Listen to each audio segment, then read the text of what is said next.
Bonjour, aujourd'hui encore nous voulons vous encourager par rapport à la guérison divine. Dieu est un Dieu qui guérit encore aujourd'hui et vous pouvez, frères et sœurs, aujourd'hui même, recevoir une guérison surnaturelle de la part de ce Dieu qui vous aime. Il veut vous guérir et partout où Jésus allait, il ne faisait que de guérir les malades, délivrer ceux qui étaient oppressés sous le joug satanique et apporter la bonne nouvelle de l'Évangile. Il démontrait au quotidien l'amour du Père. Je me souviens, il y a quelques années maintenant, lorsqu'on a commencé l'émission Prière inspirée, j'avais fait une semaine dédiée à la guérison divine. J'ai été surpris de voir comment Dieu s'était manifesté pour guérir un grand nombre de personnes parce que jusqu'à aujourd'hui, les personnes reçoivent et continuent de recevoir leur guérison à travers les émissions qu'on a enregistrées il y a plusieurs années maintenant. Oui, Dieu veut guérir les gens parce que Dieu aime les gens, que ce soit parmi son peuple ou ceux qui ne le connaissent pas. Et frères et sœurs, j'ai été également surpris de voir comment Dieu passe par les médias pour amener la puissance du Saint-Esprit à se manifester à travers les médias parce que Dieu veut toucher les gens. Et comme je le disais, c'est parce que Dieu les aime. Alors dans cette deuxième journée, je vais maintenant inviter le pasteur Stéphane Caddy qui va nous parler du don des guérisons afin que vous puissiez vous recevoir la guérison dont vous avez besoin, aspirer et désirer également à marcher dans ce don pour toucher la vie des gens qui sont autour de vous par la puissance du Saint-Esprit. Soyez guéris, soyez libérés au nom de Jésus-Christ et que cette guérison, vous puissiez la partager autour de vous. Stéphane, on te laisse la parole.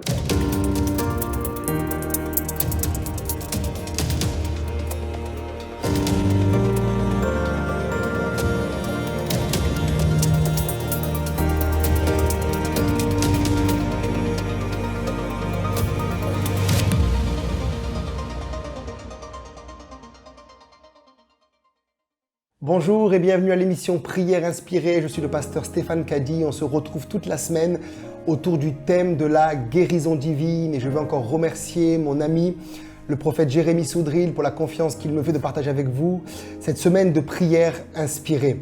Et je crois que Dieu a des choses à nous dire cette semaine. Et en particulier, on va voir aujourd'hui comment fonctionne le don des guérisons. C'est un message qu'on entend très peu dans l'Église. Et je crois que c'est important de comprendre comment fonctionnent les dons spirituels. On peut lire dans 1 Corinthiens 12 au verset 9. 1 Corinthiens 12, c'est le chapitre des dons du Saint-Esprit, il y en a 9. Et Paul dira à un autre, la foi est donnée, ou littéralement le don de foi par le même esprit. À un autre, le don de guérison est donné par le même esprit. L'esprit donne le don des guérisons à l'Église. 1 Corinthiens 12, versets 28 à 30, et Dieu a établi dans l'Église, premièrement, des apôtres, secondement, des prophètes, troisièmement, des docteurs, ensuite, ceux qui ont le don des miracles, puis ceux qui ont le don de guérir, de secourir, de gouverner, de parler diverses langues. Tous sont-ils apôtres, tous sont-ils prophètes, tous sont-ils docteurs, tous sont-ils le don des miracles, tous sont-ils le don des guérisons. On va le voir ensemble. Tous parlent-ils en langue ou tous interprètent-ils? J'ouvre une parenthèse, lorsqu'il dit tous parlent-ils en langue ou tous interprètent-ils, ce n'est pas le parler en langue signe initial du baptême de l'Esprit, puisque dans Marc 16, Jésus dit que tous ceux qui croient peuvent parler en langue, mais il parle du don des langues qui a besoin d'être interprété dans l'Église. Et le don des langues équivaut dans l'Église à la prophétie. En tout cas, il est parlé, on l'a vu dans la liste là, du don des guérisons. Et le don des guérisons, c'est le plus recherché. C'est le plus populaire. Lorsque je parle sur les dons spirituels, tout le monde veut recevoir le don des guérisons. Mais pour poser un peu une fondation avec vous, j'aimerais dire premièrement que le don des guérisons, ce qui doit animer mon cœur pour le rechercher, ça doit être l'amour et la compassion pour les perdus et pour les malades. On le voit dans Matthieu 20, verset 34, « Ému de compassion, Jésus toucha les yeux et aussitôt ils recouvrèrent la vue et le suivirent. Si je n'aime pas les gens, je ne peux pas demander à Dieu ce don. Ce qui doit animer mon cœur pour rechercher le don des guérisons, tous les dons d'ailleurs, mais notamment la guérison divine, ça doit être la compassion pour les malades. Le don des guérisons doit être accompagné aussi d'une maturité spirituelle. Ça veut dire qu'il y a 9 dons, mais il y a 9 fruits également. Et si je cherche les dons sans chercher le fruit, il y aura un déséquilibre. Et beaucoup de gens veulent les dons de puissance, les dons de révélation, les dons d'inspiration, le don de puissance, où le don des guérisons est manifesté. Et beaucoup de gens ne cherchent pas malheureusement le caractère de Christ. Et c'est comme de la dynamite dans les mains d'un enfant, ça devient dangereux. Si quelqu'un qui est un bébé spirituel, charnel, lever les paralytiques, chasser les démons, ressusciter les morts, alors au bout d'un moment, s'il n'est pas mature, il y a quelque chose qui va clocher. C'est comme s'il va être une étoile filante dans le royaume de Dieu. Tu dois chercher les dons des guérisons, mais tu dois chercher le caractère de Christ. Quelqu'un dit amen à cela? On voit que le don des guérisons, l'a lu, est au pluriel. Ça veut dire qu'il n'est pas au singulier. Dieu donne ce don face à toutes les maladies. Et on voit dans Matthieu 9, 35 que Jésus parcourait toutes les villes et les villages, enseignant dans les synagogues, prêchant la bonne nouvelle du royaume et guérissant toute maladie et toute infirmité. Jésus n'était pas limité par une maladie seulement. Et celui qui opère dans le don des guérisons, reçoit ce don contre toute forme de maladie, le cancer, le diabète, le sida, les tumeurs, toute forme de maladie peuvent être guéries par l'opération du don des guérisons. Quand je prêche la repentance, ça ne concerne pas juste les menteurs, ça concerne les adultères, ça concerne les voleurs, ça concerne les colériques. Et c'est pareil pour le don des guérisons, ça concerne toutes les maladies. Quelle que soit ta maladie, Dieu peut te guérir par quelqu'un qui opère à travers le don des guérisons. Jésus a passé une grande partie de son ministère terrestre à guérir les malades. On le voit dans Luc 4, 40, après le coucher du soleil. Tous ceux qui avaient des malades, atteints de diverses maladies, les lui amèrent, il imposa les mains à chacun d'eux et les guérit. Dans Marc 6, 56, en quelques lieux qu'il arriva, dans les villages, dans les villes, dans les campagnes, on mettait les malades sur les places publiques et on le priait de leur permettre seulement de toucher le bord de son vêtement et tous ceux qui le touchaient étaient guéris. Jésus a passé une grande partie de son ministère terrestre à détruire les œuvres du diable et à guérir les malades. La bonne nouvelle, c'est que les apôtres aussi ont manifesté le don des guérisons. On voit dans Hébreux 2, verset 4, Dieu appuyant leur témoignage par des signes, des prodiges et divers miracles en parlant des apôtres et par les dons du Saint-Esprit distribués selon sa volonté. Acte 5, verset 12, beaucoup de miracles et de prodiges se faisaient au milieu du peuple par les mains des apôtres. Ils se tenaient tous ensemble au portique de Salomon. Acte 5, verset 16, la multitude accourait aussi des villages et des villes voisines à Jérusalem, amenant des malades et des gens tourmentés par des esprits impurs. Et tous étaient guéris. Tous étaient guéris. Alléluia. On voit que Paul arrive à l'île de Malte, acte 28, verset 8, et le père de Publius était alors au lit malade de la fièvre et de la dysenterie. Paul, s'étant rendu vers lui, lui imposa les mains et le guérit. Ce don n'a pas été limité à Jésus. Les apôtres ont manifesté le don des guérisons. Certains pensent que les dons spirituels sont limités avec le temps apostolique, avec le temps des apôtres, mais c'est faux. Dans toute l'histoire de l'Église, Dieu a suscité, Dieu a levé des hommes et des femmes loin du Saint-Esprit qui ont manifesté le don des guérisons. Vous prenez les livres de Catherine Kuhlman, vous prenez le livre de T.L. Osborne, tellement d'hommes de Dieu qui ont manifesté sur la terre le royaume de Dieu. C'est possible pour notre génération. Dieu peut le faire avec toi. Et Dieu veut susciter dans cette génération des gens loin du Saint-Esprit de force, comme Jésus, qui vont opérer avec une dimension supérieure pour libérer les malades et chasser les démons. Alléluia. Alors, quelle est la source du don des guérisons? La première chose, c'est que la source, ce n'est pas le travail de la médecine. Et j'aimerais tout de suite dire que nous ne sommes pas contre les médecins. Les médecins sont une bénédiction pour le monde et nous prions pour que la médecine continue de progresser. Je vois des chrétiens qui parfois s'offusquent avec le progrès des médecins, mais nous ne sommes plus au Moyen-Âge. Nous bénissons Dieu pour les médecins qui progressent. Maintenant, il faut rendre à César ce qui est à César et à Dieu ce qui est à Dieu. Si quand tu prends un Doliprane, tu es guéri, ce n'est pas Dieu qui t'a guéri, c'est le Doliprane. Gloire à Dieu pour le Doliprane. Rendons à César ce qui est à César et à Dieu ce qui est à Dieu. Mais il faut rendre les choses correctes. Si ce n'est pas Dieu qui t'a guéri surnaturellement, et c'est un médecin, rends gloire à Dieu pour le médecin. Mais ce n'est pas le don des guérisons. Le pouvoir également des guérisseurs n'est pas le don des guérisons. Il y a des gens qui, par exemple, viennent dans l'église parfois chargés et ils ont des dons qu'on leur a transmis de génération en génération. Je me rappelle d'un homme dans mon église qui avait le don de guérir les brûlures. Et il mettait sa main sur les gens et guérissait les brûlures. On l'a baptisé. Et rapidement, je lui ai dit, quand as-tu reçu ce don? Et il m'a dit, avant ma régénération. Avant ma nouvelle naissance, avant mon baptême aussi du Saint-Esprit. Ça, c'est quelque chose de révélateur. On a prié ensemble, il a été délivré de ce don, il a dû y renoncer d'abord. Et aujourd'hui, il ne peut plus guérir les brûlures. Mais il peut imposer les mains aux malades au nom de Jésus et voir des guérisons. Dis amen à cela, alléluia. Si tu as un don de famille en famille que tu as reçu avant ta conversion, ce n'est pas le don des guérisons et tu dois renoncer à cela. Car ça bloque ta vie. Ça peut bloquer tes finances, bloquer ton mariage, bloquer la vie de tes enfants. Tu dois être délivré de ces choses. Ce n'est pas la présence de Dieu. On voit dans le livre des Actes, une femme va suivre Paul et elle va commencer à prophétiser. Et elle va dire, ces gens sont des serviteurs du Dieu très haut qui nous annoncent la voie du salut. Paul a discerné, ce n'était pas une prophétie, c'était le don de divination. Il a chassé l'esprit.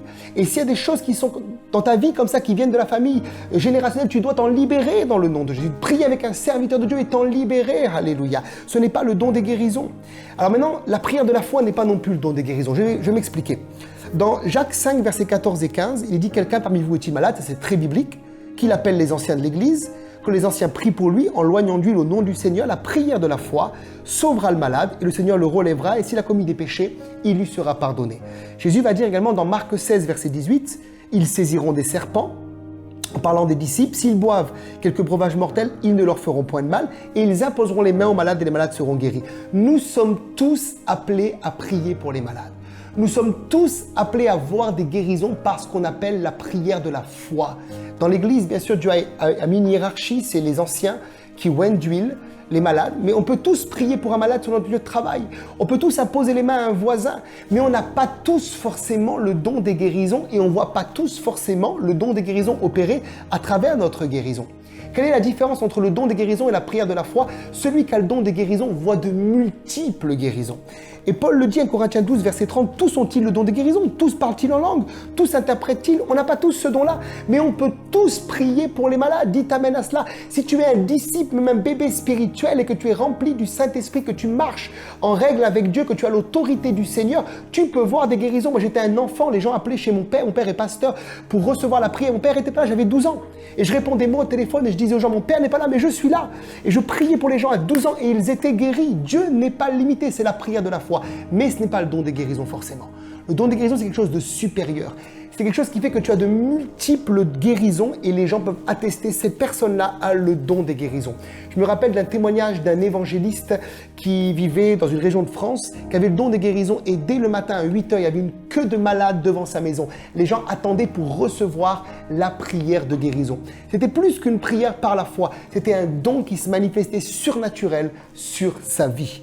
Le don des guérisons, la source, c'est Dieu. Dieu est souverain, mais on doit chercher les dons spirituels. Acte 4, versets 29 et 30, les apôtres prieront maintenant, Seigneur, vois leurs menaces et donne à tes serviteurs d'annoncer ta parole avec une pleine assurance en étendant ta main pour qu'ils se fassent des guérisons, des miracles, des prodiges par le nom de ton saint serviteur Jésus. Ils priaient pour des guérisons. La source, c'est Dieu. Si tu veux ce don, tourne-toi vers Dieu. Alléluia. Ne tourne pas vers un homme, tourne-toi vers Dieu. Il est la source. Le Saint-Esprit distribue les dons selon sa volonté. Et s'il voit en toi un cœur qui a soif, qui aspire, qui aime les malades, il est prêt à t'équiper et à te donner ce don. Je crois dans mon cœur, dans mon esprit, je sens que dans cette génération particulièrement, Dieu veut susciter des dons de guérison. Alléluia. Pourquoi le don est donné? Dieu a tout fait pour un but, même le méchant pour le jour du malheur, dira la Bible. Donc Dieu donne les dons pour un but. Le premier but, c'est détruire les œuvres du diable. Acte 10, 38, vous savez comment Dieu a oint du Saint-Esprit de force Jésus de Nazareth, qui allait de lieu en lieu, faisant du bien, guérissant tous ceux qui étaient sous l'emprise du diable, car Dieu était avec lui. Et nous devons comprendre dans cette génération que la maladie est entrée dans le monde par le péché et la chute. Dieu n'est pas l'auteur de la maladie. D'ailleurs, Dieu est en bonne santé. Dieu va très bien. Alléluia. Dieu communique la guérison, mais Dieu ne communique pas la maladie. Beaucoup de gens ont des doctrines erronées et pensent quand ils sont malades que c'est Dieu qui les punit, mais c'est faux. La Bible dit que tout don excellent, tout don parfait vient du Père des Lumières, chez lequel il n'y a ni changement ni ombre de variation. On a quelques exemples de jugement de Dieu, où Dieu parfois permet la maladie. Comme avec les Égyptiens, c'était un jugement de Dieu. Mais quand tu es malade, c'est pas Dieu qui te juge, alléluia. Tu es sous la grâce de Dieu, alléluia. Dieu veut que tu sois en bonne santé. Et la maladie est entrée dans le monde par effraction. Elle est entrée dans le monde par la chute d'Adam. Voilà pourquoi quand Jésus vient, il manifeste le royaume, il rétablit le royaume. La première chose qu'il fait, il amène les gens à la repentance, il guérit les malades et il chasse les démons. La guérison, le don des guérisons est donné pour que les gens suivent Jésus. Dans Jean 6, verset 2, une grande foule le suivait parce qu'elle voyait les miracles qu'il opérait sur les malades. Et c'est vrai que j'ai remarqué que les campagnes de guérison attirent les gens. Et aujourd'hui, parfois, on a un beau discours et on veut convaincre les gens théologiquement, mais ça ne suffit pas. On a besoin de la démonstration de la puissance. Et le don des guérisons est donné pour démontrer que le message de l'évangile est supérieur à tous les autres messages. Et souvent, on voit que ce don opère chez les évangélistes ou chez les apôtres qui vont ouvrir des églises parce qu'ils annoncent la bonne nouvelle. Il est dit dans Marc 16, 20, en parlant des apôtres, ils s'en allaient prêcher partout. Le Seigneur travaillait avec eux et confirmait la parole par les miracles qui l'accompagnaient. Pour remplir des stades aujourd'hui, l'Église a besoin de retrouver le don d'opérer des miracles et le don des guérisons. Alléluia. Et il donne ce don aussi par amour pour l'homme. Marc 1, 41, Jésus ému de compassion étendit la main, le toucha et lui dit « Je le veux, sois pur ». Jésus aime les hommes, il est le créateur. Je vais vous dire des choses, Dieu aime tellement les gens qu'il va guérir des gens qui parfois ne se convertiront jamais. Moi, j'ai vu des gens venir dans notre église locale, être guéris de cancer, de maladies et ne plus jamais revenir. Mais au jour où ils seront devant Dieu, le jour où ils se présenteront devant le trône de Dieu, ils ne pourront pas dire que Dieu n'existe pas. Dieu guérit pour montrer à l'homme qu'il est vivant et par amour pour l'homme. Il est le créateur. C'est lui qui a créé le corps humain. Il est le seul à pouvoir le réparer, le restaurer totalement. Gloire à Dieu pour la médecine. Nous bénissons Dieu pour les médecins. Les médecins soignent, mais Dieu guérit. Alléluia. Il est le guérisseur par excellence pour manifester sa gloire. Une autre raison. Jean 11, verset 4. Après avoir entendu cela, Jésus dit, cette maladie, il parle de quelqu'un qui était aveugle, mais point pour la mort, mais elle est pour la gloire de Dieu, afin que le Fils de Dieu soit glorifié par elle. Ce texte a été très mal compris. Beaucoup de gens pensent que la maladie glorifie Dieu. Non, la maladie ne glorifie pas Dieu. Mais dans la maladie, par la guérison, Dieu va se glorifier. Alléluia. Ça veut dire que Dieu va changer le mal en bien. Dieu n'est pas l'auteur du mal, mais il change le mal en bien. C'est comme cette pandémie, elle ne vient pas de Dieu, mais dans cette pandémie, Dieu va changer le mal en bien. Il va faire en sorte que beaucoup entendent la bonne nouvelle du royaume de Dieu. Beaucoup d'églises ont démarré des lives. C'est le cas chez nous. Beaucoup d'églises ont démarré des choses qu'ils ne faisaient pas avant. Dans le mal, Dieu amène le bien. Dieu change le mal en bien. Et c'est vrai que quand la guérison est manifestée, il y a une gloire. Et beaucoup le disent, la femme à la perte de sang, par exemple, va sentir dans son corps qu'elle est guérie de son mal, il y a une gloire, il y a une sensation, une chaleur, c'est comme de l'électricité, on a vu ça hier. Quand la présence de Dieu est là, l'onction est présente de manière tangible, la gloire de Dieu est manifestée. Voilà pourquoi j'aime les réunions de guérison, alléluia. 3 choses ou 2 choses erronées concernant la guérison. Certains pensent que le don des guérisons peut fonctionner quand j'ai envie, comme j'ai envie. C'est faux. Si tu as le don des guérisons ou n'importe quel autre don, d'ailleurs, tu es soumis à la volonté de Dieu. Ça veut dire que souvent, je dis que le don des guérisons est lié à la souveraineté de Dieu et la guérison divine est liée à notre foi. Je vais m'expliquer. Jésus arrive à la piscine de Bethesda, dans Jean chapitre 5, il guérit un seul malade. Il a le don, mais il n'en guérit qu'un seul. Ça veut dire que ce jour-là, il faisait les œuvres que le Père avait préparées d'avance. Et nous qui avons des dons spirituels ou qui manifestons les dons, nous devons rester soumis à Dieu. Maintenant, si le don ne fonctionne pas, qu'est-ce qu'on fait? On prie par la foi pour les malades. Et les gens peuvent recevoir par la foi et des fois des touches d'onction, de guérison dans des réunions. Et on doit aller dans cette touche-là, prendre la vague. Mais si l'onction de guérison n'est pas là, on peut simplement prier par la foi. Nous restons dépendants de Dieu. Comme pour la prophétie, je ne prophétise pas quand je veux, je prophétise quand l'Esprit de Dieu vient sur moi et me donne d'annoncer les oracles de Dieu. Je reste soumis et dépendant totalement du Saint-Esprit. Deuxième chose, c'est que la guérison n'est pas forcément instantanée. Et on voit le terme guérison dans le Nouveau Testament utilisé 42 fois. Au temps de Jésus, c'était le mot thérapeuo. Et thérapeuo a donné le mot thérapie. Ça peut prendre du temps. Il y a un texte dans Malachie qui dit que ta guérison germera. Et le mot germer en hébreu, c'est le même mot que pour les cheveux qui poussent. Ça prend parfois du temps, la guérison. Mais quand nous prions pour les malades, nous libérons une semence de guérison que les gens sont appelés à recevoir et après à entretenir en déclarant la parole de Dieu jusqu'à la manifestation totale. Et on voit que Jésus, dans Marc 8, par exemple, va guérir un aveugle en 2 fois. Dans Luc 17, verset 14, il est dit qu'il va prier ou donner une parole prophétique à 10 lépreux et pendant qu'ils étaient en chemin. Pendant qu'ils étaient en chemin, ils vont avoir la manifestation totale de la guérison. J'ai prié pour des gens et c'est arrivé encore cette semaine, une dame qui a des problèmes de dos, on a prié pour les malades, elle a senti un léger mieux sur le moment et c'est le lendemain en se réveillant parce qu'elle est restée pendant la nuit dans la foi que la guérison s'est totalement manifestée. Ne te décourage pas. Si on a prié pour toi et tu n'as pas vu la manifestation totale de la guérison, ce que Dieu a commencé en toi, il va le continuer. Alléluia. Et enfin, la dernière chose, c'est que les gens pensent que tous ceux qui sont guéris vont venir à Christ. Tout à l'heure, j'ai dit c'est faux. On voit les 10 lépreux, un seul est revenu pour rendre gloire à Dieu. Nous ne sommes pas là pour calculer, nous ne sommes pas là pour réfléchir, nous sommes là pour annoncer un message, pour prier pour les malades et le reste, frères et sœurs, appartient à Dieu. On ne peut pas refuser la prière de guérison. On ne peut pas refuser à un malade de pouvoir prier pour lui. Mais la personne après est responsable de ce qu'elle va faire avec sa guérison. Ou elle va suivre Jésus, ou elle ne suivra pas Jésus. Mais nous devons lui annoncer le message et prier pour les malades. On va maintenant prier ensemble pour que peut-être des personnes qui ont manifesté, j'accorde cela, les dons spirituels et qui ont étouffé les dons spirituels, notamment les dons de guérison, puissent être réveillés dans ce domaine et puissent commencer à manifester le don. J'aimerais dire juste une dernière chose, c'est que parfois le don va se manifester par la parole de connaissance. C'est souvent le cas dans mon ministère. Chez d'autres, c'est l'imposition des mains. Chez d'autres, c'est parfois le cas des évangélistes, c'est juste une parole proclamée. On voit Reinhard Bonnke faire des croisades de guérison, il n'a pas besoin de prêcher longtemps, de prier longtemps, il proclame des paroles. Et parfois, la prière de guérison est liée avec le don de foi. Ça veut dire que ce n'est pas des prières longues, ce n'est pas des prières répétitives. Un ordre suffit. Jésus a maudit le figuier et le figuier a été maudit. On voit Jésus va dire à un homme, étends ta main, et sa main a été purifiée. Peu importe le moyen par lequel Dieu vous utilise, paroles de connaissance, ou ça peut être la position des mains ou des paroles prononcées. Ce qui compte, ce n'est pas le moyen, mais c'est le résultat. Dieu veut que vous soyez ce canal par lequel il va passer pour manifester le don des guérisons. Vous savez qu'il y a des fois, des gens, on sent qu'il faut mettre la main sur les malades. On n'est pas obligé de mettre la main non plus forcément sur la tête. Moi, des fois, je touche juste les gens comme ça. D'ailleurs, si vous êtes une femme, ne laissez pas la main être mise sur vous partout. Si vous avez des problèmes au niveau de la poitrine, ne laissez pas les hommes toucher votre poitrine. Non, ça c'est réservé à votre mari. La main sur la main suffit. Juste un point de contact peut permettre parfois à ce que l'onction de guérison, si la personne croit et dans la foi, puisse passer pour que la personne soit totalement guérie. Prions le Seigneur maintenant ensemble. Oh Rabba Karabaya Rosoto.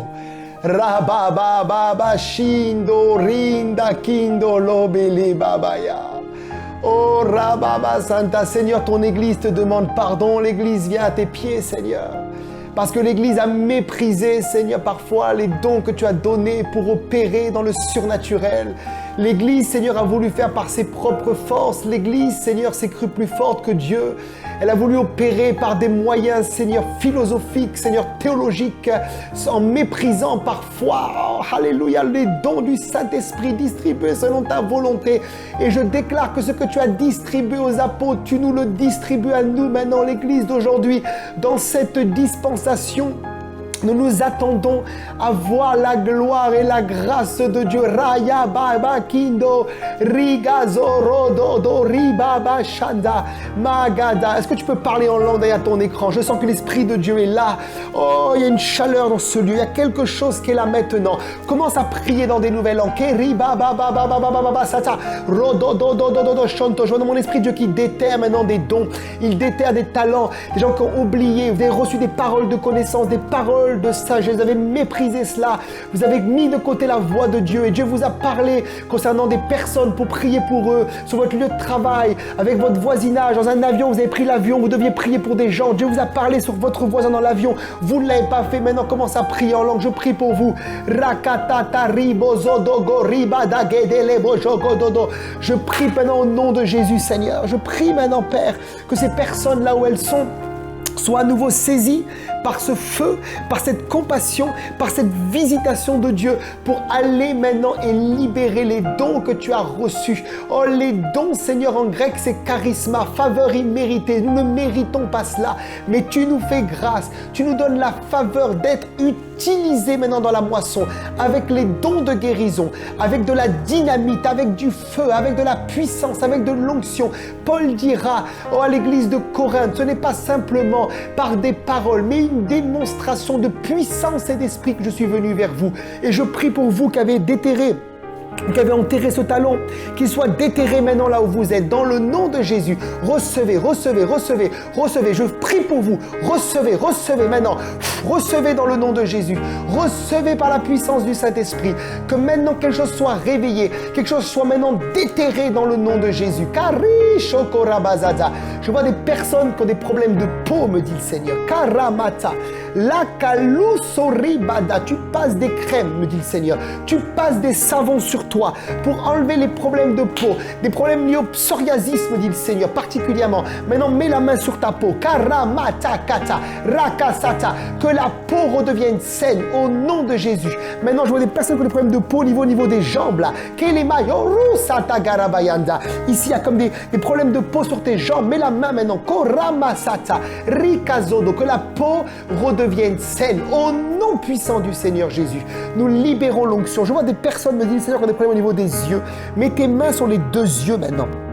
Mandekelebo, Rigazadashata. Jésus a touché les yeux des aveugles. Maintenant, mets ta main sur les yeux. Une force sortait de Jésus et les guérissait tous. Je proclame maintenant sur tes yeux, toi qui mets les mains sur tes yeux, Maramazanda, tu vois comme un voile. Maintenant, au nom de Jésus, que le voile tombe. Que l'onction de guérison vienne maintenant. Oh, que la puissance de Dieu touche tes deux yeux. Et que maintenant, dans le nom de Jésus, par l'onction de Dieu, tes yeux fonctionnent normalement. Dans l'autorité du nom puissant du Seigneur Jésus, reçois maintenant l'onction sur tes yeux. Makalamanda, Magandelebro, Sakari Dalaya, Loshora Baba Baba Santa. Je me demande de prier maintenant pour des personnes qui évangélisent. Karamashiko Rozo Dori Amando Rebaba Iko Rabaya Rabazanda. Le Seigneur me dit, vous avez évangélisé et vous n'avez pas vu de résultat. Vous êtes allé dans les rues pendant un temps de votre vie, vous n'avez vu aucun résultat et vous vous découragez. Et je pense à Tel Osborne, la première fois qu'il est parti en Inde. Oh, l'histoire dit qu'il est parti là-bas et qu'il n'a vu aucune guérison. Il est rentré aux États-Unis. Il a assisté à une campagne d'un homme de Dieu et il a vu là devant lui une petite fille être guérie. Et l'homme de Dieu disait, maintenant esprit malin, tu quittes maintenant, esprit de sourdité, cette fille. Quand il a vu la guérison, il a compris son autorité, il est retourné et il a vu des guérisons. Et comme TL, vous êtes allé sur les lieux dans lesquels Dieu vous a envoyé, vous n'avez pas vu de fruits. Mais il va venir le temps maintenant où le fruit va venir. Alléluia. Et Dieu parle à des leaders d'évangélisation ici dans vos églises également. Vous avez commencé sans voir du fruit. Levez vos deux mains, je vais prier pour vous. Père, je scelle maintenant cette prière. Je scelle maintenant sur leur vie quelque chose de nouveau. Et je prophétise sur vous une nouvelle saison. Une nouvelle saison. Et dans cette saison, vous allez voir plus de choses que toutes les années qui sont derrière vous. Dieu va vous redonner tout ce que les sauterelles vous ont volé. Vous avez eu l'impression de ne pas être compris, de perdre du temps. Mais dans le nom de Jésus, vous allez retourner maintenant. Retournez maintenant. Retournez maintenant. Et vous allez voir des choses extraordinaires, des miracles. Vous allez poser vos mains sur les malades et les dons des guérisons vont commencer à opérer. La parole de sagesse va opérer. La parole de connaissance va opérer. Le don de foi va opérer. Les dons surnaturels vont vous accompagner. Au nom puissant du Seigneur Jésus, je scelle cette prière. Recevez le feu. Jésus a soufflé sur les disciples.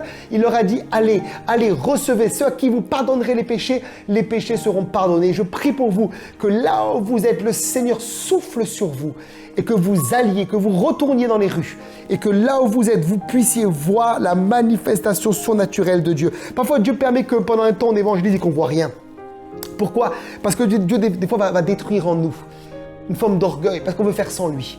Parce qu'on veut faire comme s'il n'était pas là. Mais quand on est parfois à l'intérieur comme brisé et on dépend uniquement du Saint-Esprit, plus de nos propres forces, c'est là que le surnaturel se passe. C'était le cas de John Wimber également. Il priait pour les malades, il ne voyait rien. Il enseignait la guérison, il ne voyait rien.